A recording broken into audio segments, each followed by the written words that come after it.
Okay, so children, we are going to start with the next topic of the same chapter, that is process of planning. Process of planning means how we are going to do this planning. जब हमने planning करनी है तो उसकी process क्या है, कौन कौन से स्टेप्स हमें फॉलो करने पड़ते हैं. तो first point as told by Kanav is to set up a goal. What goal we want to achieve? What is the goal which we want to achieve is called as objective. हम उसको क्या कहते हैं? Objective. देखो right now मेरे सामने एक object मतलब एक गोल नहीं, हम उसको कहते हैं गोल और ऑब्जेक्टिव वर्ड में डिफरेंस आपको बता देती हूँ.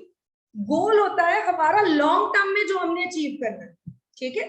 For example, you want to become a successful chartered accountant in your life. That is your goal. Like that may be your goal. Goal means which you want to ultimately आप ये achieve करना चाहते हो. What is objective? What you want to achieve now? अभी आप क्या achieve करना चाहते हो? अभी आप किस चीज की planning कर रहे हो? Right now we are planning for PT2 और half yearly. फिलहाल हम CA बनने की तैयारी नहीं कर रहे हैं. हम अभी किसकी तैयारी कर रहे हैं? हमारा छोटा ऑब्जेक्टिव है. पहले हम PT1 की तैयारी कर रहे थे, फिर हम PT2 की प्लानिंग करेंगे, फिर हम हाफ ईयरली की करेंगे, प्री बोर्ड की करेंगे, बोर्ड की करेंगे, and then we will go for inter and so आगे जो भी आपको करना है. ठीक है जी. So these are the small small objectives which will lead you to your goal. सारे ऑब्जेक्टिव्स को अचीव करके गोल अपने आप ही अचीव हो जाएगा. ठीक है जी.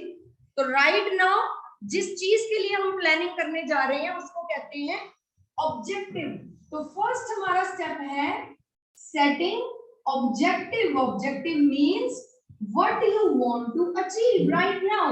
किस चीज के लिए हम प्लानिंग कर रहे हैं. For example, I am planning to open a school.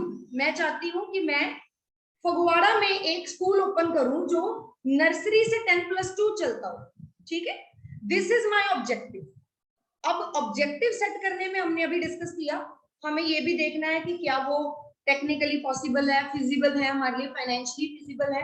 तो ये हमने पहले देखा, ओके दिस इज फिजिबल. पैसा भी मेरे पास है, जमीन हमने ऑलरेडी ले ली हुई है, गवर्नमेंट से हम परमिशन ले लेंगे, no problem, we will be able to set up. So it is realistic goal, realistic objective which we can achieve. It is clear and measurable. Vague नहीं है कि मैं चाहता हूं कोई ना एजुकेशनल इंस्टीट्यूशन खोलो. So what is educational institution? It may be a playway school, it may be a primary school, it may be a senior secondary school, it may be a college, it may be an institute, it may be a university. So there are so many options. You can't give objective in vague form. ठीक है. Unclear objective नहीं रखना है कि मैं कोई educational institution खोलूं. No, you will say I want to open a senior secondary school, nursery से +2. एग्जैक्टली क्लियर है तुम्हारा गोल क्या तुम्हें अचीव करना है. Number 2, to achieve that goal. अभी जो हमने संयम ने जो पॉइंट हमें बताया कि हमें इधर उधर से सारी चीजें इंफॉर्मेशन गैदर करनी है और हमने ये देखना है what possibilities of my, what are the possibilities of my success, what are the possibilities of my failure, what will be the reaction of the people living in Fagwada. Is the school going to work or not? What is the current situation going on? Covid में जो already बने हुए school वो भी बंद हो रहे हैं. The children dropping rate जो है बहुत ज्यादा हो गया है, एग्जाम्स होने के चांसेस कम हो रहे हैं. तो कई पेरेंट्स जिनके बच्चे मतलब जो अफोर्ड नहीं कर सकते, they are taking their children out of the schools and getting them admission in government school. वो कह रहे हैं ऑनलाइन ही पढ़ना है, अगर या ट्यूशन से ही पढ़ना है तो सरकारी स्कूल में डाल दो अपने बच्चे. सो तो ऑलरेडी जो प्राइवेट स्कूल्स हैं उनका बहुत कंपटीशन चल रहा है, बड़ी मुश्किल से सरवाइव कर पा रहे हैं. सो ऐसी सिचुएशन में मेरा स्कूल चलेगा कि नहीं चलेगा, उसके लिए प्रॉस एंड कॉन्स देखने. This is called as planning premises. Planning premises, कई लोग इसको कई बुक्स में इसको डेवलपिंग प्रेमिसेस भी लिखा होता है. डेवलपिंग प्रेमिसेस, ठीक है. डेवलपिंग प्रेमिसेस या प्लानिंग प्रेमिसेस. अब इसका मतलब क्या है? बेसिकली प्रेमिसेस क्या होते हैं? बेसिकली हम ये वाला वर्ड आपने पहले भी सुना होगा कि स्कूल प्रेमिसेस में दिस इज नॉट अलाउड, या स्कूल प्रेमिसेस मींस हमारा जो बाउंड्री, हमारा जो एरिया है उसको कहते हैं. अब सिमिलरली जब हम प्लानिंग कर रहे हैं तो हम अपने दिमाग में कुछ एक बाउंड्री बना लेते हैं कि ये मैं इतना की लगा सकता हूँ पैसा, इतनी ही लैंड है मेरे पास, इतना ही पैसा है, अगर मुझे कल को और पैसे की जरूरत पड़ी ओके, एक बैंक वाला है वो कहता है 5 लाख तक लोन आपको और दे सकता हूँ, या एक मेरा फाइनेंसर है उसने बोला है 50 लाख तक का टोटल फाइनेंस में तुम्हें दे सकता हूँ, जिसमें से 50% मैं ऑलरेडी दे चुका हूँ। तो मैंने ये देख लेना है कि what are the possible positive aspects from the environment, negative aspects भी साथ में देख लेने। नेगेटिव क्या है कि कोविड चल रहा है, स्कूल्स तो क्लोज चल रहे हैं, और ऑलरेडी स्कूल इतने ज्यादा है फगवाड़ा में कि सारे बच्चे तो ऑलरेडी स्कूलों में लगे हुए हैं, स्कूल अच्छा वर्क भी कर रहे हैं, तो मैं नया स्कूल खोलूं तो बच्चे कहाँ से लाऊंगी? Will I get good stuff in my school? अच्छी एडमिशंस आएंगी कि नहीं? तो ये सारी चीजें यहाँ दिमाग में, क्योंकि प्लानिंग एक मेंटल एक्सरसाइज है, ये प्रेमिसेस हम दीवारों से या बिल्डिंग से नहीं बना रहे, ये प्रेमिसेस हम अपने दिमाग में बना रहे हैं, हम फोरकास्ट कर रहे हैं। प्लीज राइट इट डाउन, एक लाइन लिख लीजिए, it is very very important point, इसको एक लाइन में लिख लो। प्रेमिसेस क्या होता है? डेवलपिंग प्रेमिसेस या प्लानिंग प्रेमिसेस के अंदर लिखिए एक line, these are the assumptions, these are the assumptions about the future which are taken into consideration. These are the assumptions about the future which are taken into consideration while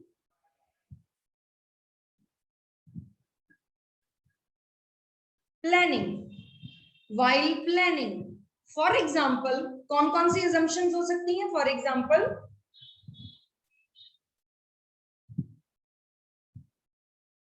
customer preferences, customer क्या चाहते हैं? आज की date में customer चाहता है सस्ते से सस्ता स्कूल मेरे बच्चे को अच्छी से अच्छी एजुकेशन दे, तो for example customer preferences. Competitors strategy, competitor की क्या स्ट्रेटेजी है हमारी, वो हम पहले से अजम्पशन रखते हैं। गवर्नमेंट पॉलिसीज एटसेट्रा, ठीक है जी।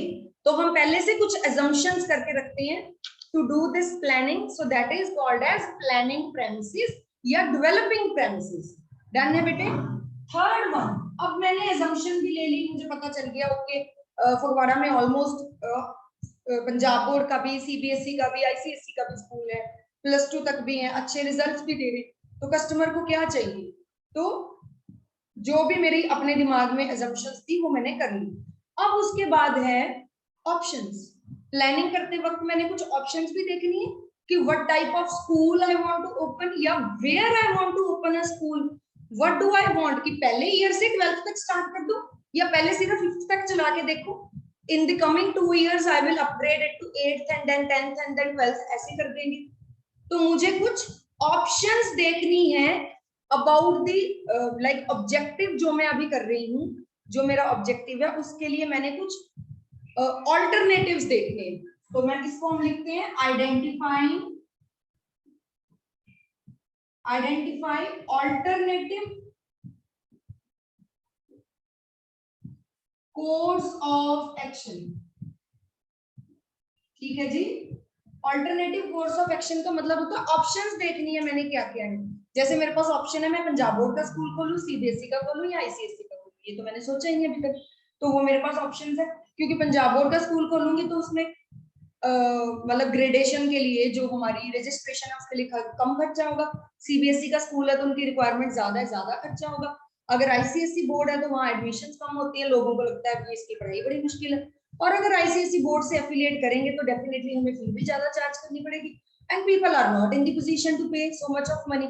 So many things are there which I need to keep in mind, on the basis of which I will decide alternative course of action में से मैंने पहले हमने आइडेंटिफाई कर ली। आइडेंटिफाई मतलब पहले ऑप्शन देख ली कौन कौन सी। तो फॉर एग्जांपल मेरे पास यहाँ ऑप्शन है सीबीएसई की, पीएसईबी की और आईसीएसई की। तो मेरे पास ये 3 ऑप्शंस है according to the imaginary situation that I have considered. ठीक है, मेरी एग्जांपल के अकॉर्डिंगली 3 ऑप्शंस है मेरे पास। उसके बाद नेक्स्ट स्टेप में मैंने क्या करना है, एनालाइज करना है मैंने इन सारी ऑप्शंस को। Analyse alternative course of action. Course of action का मतलब ब्रैकेट में लिख लो, इसका मतलब ऑप्शंस भी होता है, ऑप्शन को ही लिखा ऑल्टरनेटिव कोर्स ऑफ एक्शन। सो जितनी भी ऑप्शंस मेरे पास है मैंने उन सबको एनालाइज करना है या इवेल्युएट करना है, दोनों में से आप कोई भी वर्ड लिख सकते हो, one and the same meaning है इसका, ठीक है। इवेल्युएट या एनालाइज करना है ऑप्शंस को। तो ऑप्शन है दिस दिस दिस, तो मैंने तीनों ऑप्शन देखी, मुझे ये लगा कि देखो पंजाब बोर्ड के स्कूल ज्यादा हैं हमारे फगवाड़ा में, पंजाब बोर्ड के ऑलरेडी कितने सारे स्कूल्स हैं, बड़े पुराने पुराने स्कूल्स हैं, उनमें बच्चे भी काफी हैं। आईसीएसई के स्कूल्स हमारे फगवाड़ा में कम है और लोगों के पास पैसा भी काफी है, तो I think they will be able to pay, they want कि हमारे बच्चे को बेस्ट टू बेस्ट एजुकेशन मिले। तो why can't I go for an ICSE board और किसी ब्रिटिश काउंसिल के साथ कोऑर्डिनेट करके अगर मैं कोई स्कूल ओपन करूं तो डेफिनेटली पीपल विल गो कि हमारा बच्चा ब्रिटिश काउंसिल के स्कूल में पढ़ेगा और फिर डेफिनेटली इजीली फॉरेन जा पाएगा, क्योंकि अल्टीमेटली पंजाब के लोगों को यही चाहिए मेरा बच्चा 12वीं करके फॉरेन चला जाए, ठीक है, तो फॉरेन ही जाना भेजना चाहते। तो मैंने भी ये स्मार्ट वर्क किया, इवेल्युएट मैंने किया और मैंने देखा कि people want their children to go abroad, to go abroad they need to go for ICSE board से पढ़ाई करेंगे, फी भी हम जेन्युइन सी रखेंगे, आईसीएसई से पढ़ा के और बच्चों को बोलेंगे कि ब्रिटिश काउंसिल के साथ हमारा मतलब कोऑर्डिनेशन में चल रहा है स्कूल, पार्टनरशिप या कुछ ऐसा भी कर सकते हैं हम। उसके बाद बच्चा 12th के बाद जो हायर एजुकेशन है हमारी ही ब्रांच में करेगा, जो कि कनाडा में और इंग्लैंड में और न्यूजीलैंड में भी हमारे ही स्कूल की आगे कॉलेजेस की ब्रांचेस हैं, कोई ऑलरेडी एस्टेब्लिश्ड चेन है, हमने उनके साथ उनकी फ्रेंचाइजी लेके अपना स्कूल ओपन करा। तो ये मेरा डिसीजन है। सो मैंने इवेल्युएट कर लिया, जो भी मैंने ऑप्शन सेलेक्ट कर लिया, जो भी मैंने सेलेक्ट कर ली ऑप्शन उसको मैं कर दूंगी okay. So it is called as selecting an alternative. एक ऑल्टरनेटिव को मैंने सेलेक्ट कर लिया, जो भी ऑल्टरनेटिव मुझे बेस्ट लगा, मुझे कौन सा बेस्ट लगा यहाँ पे, मुझे लगा आईसीएसई इज द बेस्ट, और कोई बंदा हो सकता है उसको पंजाब बोर्ड बेस्ट लगता हो, किसी को सीबीएसई लगता है, सो अपनी अपनी सोच है। According to my analysis I find ICSE board is the best board, so I want to open a new school in collaboration with some international body which is giving me franchise of a school, after which my children will go to a college there abroad, और बच्चे खुशी खुशी, पंजाब में तो बहुत अच्छा चलने वाला है ये स्कूल, जिसके थ्रू बच्चे खुद ही बाहर जाएं, आईएलटीएस की टेंशन ही नहीं है ना, बच्चे को अच्छे नंबर लेने की टेंशन है, उनको पता है स्कूल से निकल के इन्हीं कॉलेज में जाना है, कनाडा में या इंग्लैंड में या न्यूजीलैंड में, तीनों कंट्रीज में ऑप्शन है, और क्या चाहिए उनको, ठीक है जी। So selecting an alternative is the other next point. अब ऑल्टरनेटिव सेलेक्ट कर लिया, उस ऑल्टरनेटिव को इंप्लीमेंट भी करना, अब ये तो सोचा है अभी तक, सोचने के बाद अब इसके आगे प्लानिंग करनी पड़ेगी, आईसीएसई बोर्ड किसके साथ कोलैबोरेट करें, कितनी क्लासेस बनाएं, कितना एरिया चाहिए, कितनी बिल्डिंग चाहिए, so whatever we have selected we are supposed to implement that plan, implement the plan, उस प्लान को हमने इंप्लीमेंट कर देना है। इंप्लीमेंट समझते हो, to like make write it on a piece of paper, उसका ब्लूप्रिंट बनाना, इतनी क्लासेस इसके साथ, इतना पैसा, इतना एरिया, ये सब इस बंदे को, हमें इतने डिपार्टमेंट्स की रिक्वायरमेंट है, इतने फाइनेंस की रिक्वायरमेंट है, so all that things will be written there, ठीक है। appropriate steps to be taken next are to be written on the piece of paper, actually physically कुछ नहीं हो रहा है यहाँ, सिर्फ दिमाग में ही हो रहा है, ठीक है जी। अब इंप्लीमेंट कर दिया प्लान, पेपर पे बन गया, हाँ जी, स्कूल जिनके साथ कोलैबोरेट करना था, कोलैबोरेशन की बात भी होगी, afterwards what, now what, after all this we will see if the plan we have made is it working properly or is it not working, मतलब जो हमने प्लान इंप्लीमेंट किया उसका नेक्स्ट होता है, इसलिए लिख देती हूँ follow up action. This is again equally important that of the first 2 steps, जितने इंपॉर्टेंट ये 2 स्टेप्स है उतना ही इंपॉर्टेंट ये लास्ट स्टेप। क्यों? अगर आपने प्लानिंग कर दी पेपर पे, आपने आगे अपने टीम को बोला कि हाँ जी स्टार्ट वर्किंग, कोलैबोरेट करना शुरू करो उस इंटरनेशनल ऑर्गेनाइजेशन के साथ और इस पे काम शुरू करो जो प्लान बनाया आईसीएसई बोर्ड का स्कूल खोलने का, उन्होंने आपको कोई फॉलो अप ही नहीं दिया, उन्होंने आपको बताया ही नहीं कि आगे क्या करना है क्या नहीं करना. So it means whole of this process, जितना टाइम जितनी एनर्जी आपने वेस्ट करी वो सारी वेस्ट हो गई, क्योंकि आपको कोई फॉलो अप ही नहीं मिला. 6 महीने लॉकडाउन लग गया, सब अपने अपने घरों में बैठे बिजी हो गए, सब भूल गए. 6 महीने के बाद आपने पूछा हाँ जी क्या प्रोग्रेस है, कहते नहीं कुछ नहीं, अभी तो लॉकडाउन लगा था, अभी फिर से शुरू करते हैं. फिर से दोबारा बैठेंगे, फिर से सारी प्लानिंग करेंगे, तो सारा फेल ही हो गया पुराना वाला. So this is why it is said that follow up is very very important to check the efficiency and effectiveness of the plan we have made. ठीक है, प्रोग्रेस देखना, काम चल रहा है नहीं चल रहा है अकॉर्डिंगली. ठीक है बेटे, इज इट क्लियर? अब इसके स्टेप्स का क्वेश्चन ये आपका अगर 100% होते हैं टोटल तो 200% इंपॉर्टेंट क्वेश्चन है, पेपर में आता ही आता है. ये 200% इंपॉर्टेंट है, बता दिया आपको मैंने. Process of planning, setting up of objective, then planning premises, developing, identify alternative course of action, evaluate या analyze alternative course of action, select and alternate, implement the plan. कई ऐसे भी बुक्स हैं जिसमें सेलेक्ट और इंप्लीमेंट को एक ही same point में कंबाइन कर दिया कई बुक्स में, तो भी कोई प्रॉब्लम नहीं है. सेलेक्ट करके इंप्लीमेंट करना है, सेपरेट लिख लो या मतलब इकट्ठा ही लिख लो, no problem. And the last one is follow. Follow up means check करना whatever we have planned, is it being implemented और नॉट, उसकी प्रोग्रेस को हमने चेक करना. ठीक है जी, is it clear? Have you noted it down? ये मैंने अपनी इस एग्जांपल से किया, एग्जांपल आप कुछ और भी लेके कर सकते हो. Any type of decision, basically हमने कल पढ़ा था planning is all about making a decision, कि हमने कौन सी ऑप्शन सेलेक्ट करनी है. Planning is all about making a decision. You remember, तुम्हारे पास 4-5 ऑप्शंस हैं, उनमें से हमने एक ऑप्शन सेलेक्ट करनी है जो हमें अच्छी लगे. So that is all planning. Okay, so yesterday we have left with the topic we were discussing and then the time gets over. एक बार फिर से उसको रिकॉल कर लेते हैं. लिमिटेशंस ऑफ प्लानिंग हम करते थे, but all limitations we have studied so फार.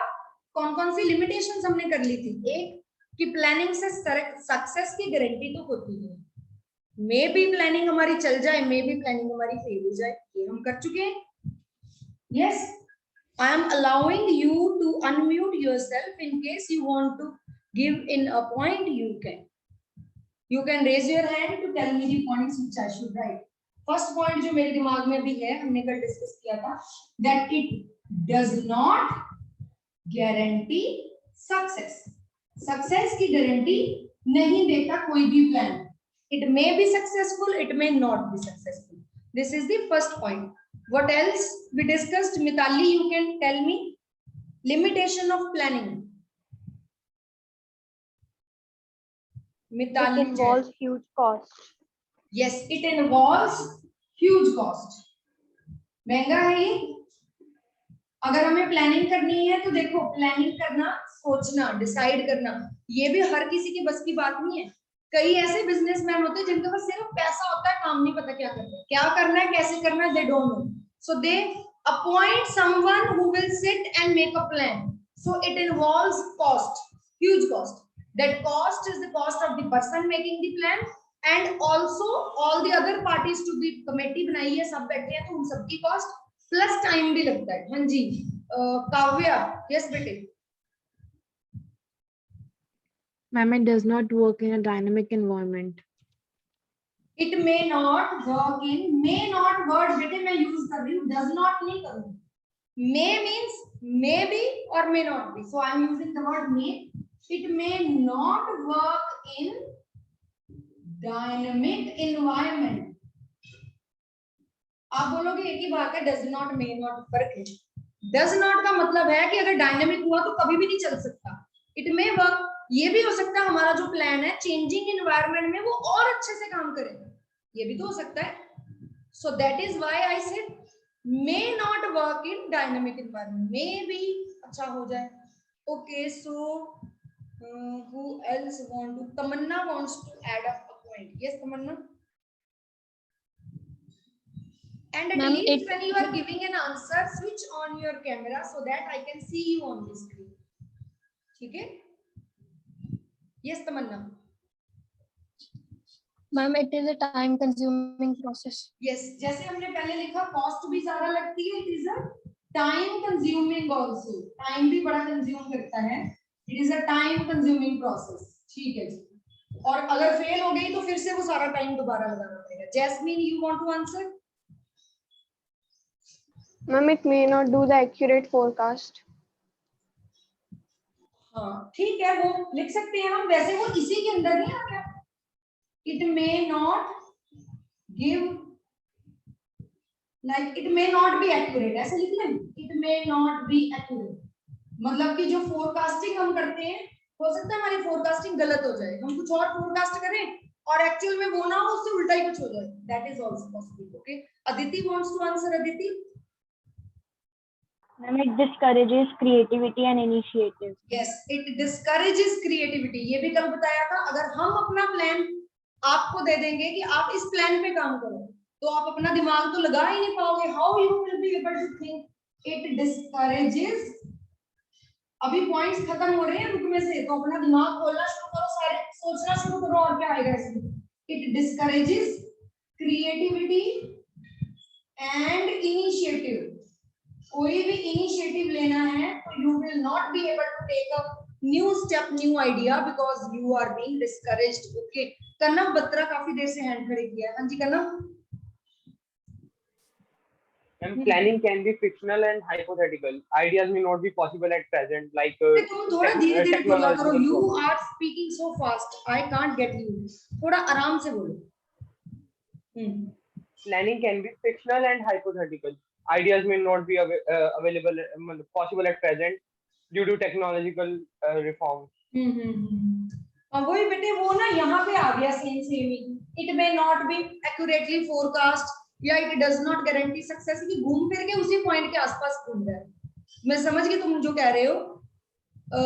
क्या नाम है? कन्नव नहीं, Sanyam. Yes Sanyam, you want to answer? Planning leads to rigidity. How can you please explain this point? Ma'am, अगर एक प्लान पहले से डिसाइडेड है, प्री डिटरमाइंड है, फ्यूचर में सर्कमस्टांसेस चेंज हो सकते हैं. Planning will lead to rigidity in the organization. कल अदिति ने ये वाला पॉइंट बोला था जब टाइम ओवर हो गया था इस पॉइंट पे. इट रिमूव्स या इट डिस्करेजेस फ्लेक्सिबिलिटी. हमारी ऑर्गेनाइजेशन में फ्लेक्सिबिलिटी नहीं रहती. अगर आपको एक 1 to 8 पीरियड पूरा टाइम टेबल ही मिल गया, फिर आप उसमें फ्लेक्सिबल कहाँ हो? आप तो कुछ चेंज ही नहीं कर सकते. मान लो मैं ये चाहती हूँ कि other than the time table मैं एक क्लास तुम्हारी एक्टिविटी की लूं, तो मैं कब लूं? सुबह के 8 से दोपहर के 2 बजे तक तुम्हारा टाइम टेबल फिक्स है. So it means planning leads to rigidity. और अगर हमको इसको इसी बात को दूसरी तरह से बोलना है तो इट रिमूव्स फ्लेक्सिबिलिटी. हमारी ऑर्गेनाइजेशन में से फ्लेक्सिबिलिटी चली जाती है. ठीक है जी. जैसे मैंने आपको एग्जांपल दी, ये मे not work in dynamic environment में भी आ सकता है. जैसे स्कूल वालों ने 8 से 2 का टाइम टेबल बनाया और अचानक से गवर्नमेंट का रूल पास हुआ कि गर्मी बहुत है, 8 से 12 तक स्कूल चलाओ. तो 8 से 2 का टाइम टेबल 8 से 12 में चलेगा? It will not work. So school people need to make a new timetable with shorter period. 40 minutes का period शायद 30 में या 25 minutes में complete करना पड़े. They need to make a new plan because the old plan leads to rigidity और flexibility उसमें नहीं है. Jasmine wants to add. Yes, Jasmine. Ma'am, planning leads to the alternatives and which may create chaos and confusion. Planning से chaos कैसे हो गया? I didn't get you.